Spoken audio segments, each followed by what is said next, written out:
My name is Mark Collard. I'm an archaeologist and biological anthropologist, and I'm based at the Simon Fraser University in Canada. I work on a number of topics in human evolution. At the moment, I'm particularly interested in trying to develop a better understanding of what drives variation in the tools that hominins in the past and humans in the recent period used to access food.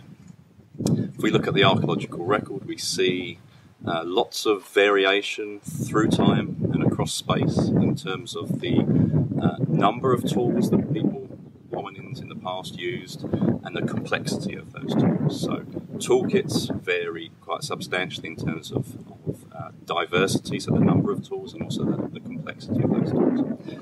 And over the last few years, I've been trying to carry out analyses of the toolkits of contemporary, near-contemporary hunter-gatherers and food-producing populations to try and understand the causes of the variation that we see. So if we look in the ethnographic record, we see some populations that managed to get by with just a very small number of tools that weren't very complex. So Tasmanian Aborigines, for example, at the time of contact were operating with a food-getting toolkit of about 10 tools that had a very limited number of parts, so most of those tools weren't very complicated. On the other end of the spectrum, we have hunter-gatherers from the Arctic regions that had something like 50 tools, many of which were very complicated. So there's quite a lot of diversity to try and explain.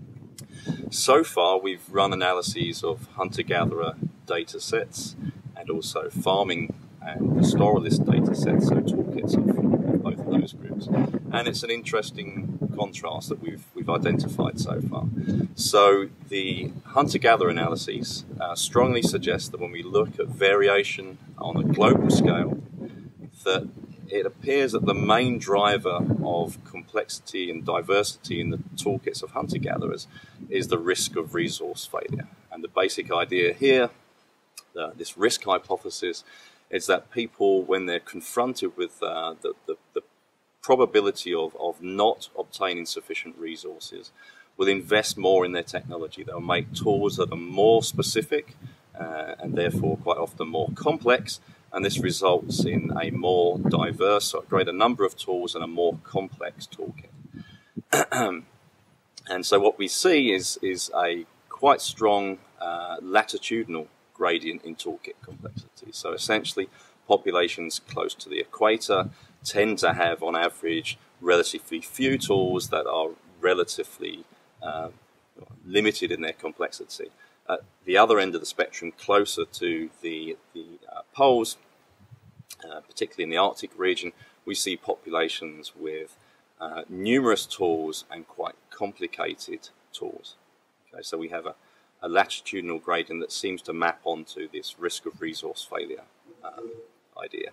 On the other hand, if we look at the farmers and the pastoralists, what we see is essentially that there is no obvious impact of risk of resource failure on the diversity and the complexity of their toolkits.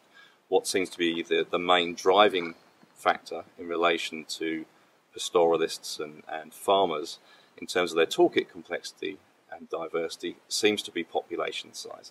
So we see a pattern where population size is small, toolkits tend to be small, have limited numbers and limited complexity. Where population size is very big, we see toolkits that tend to be much larger and much more complex.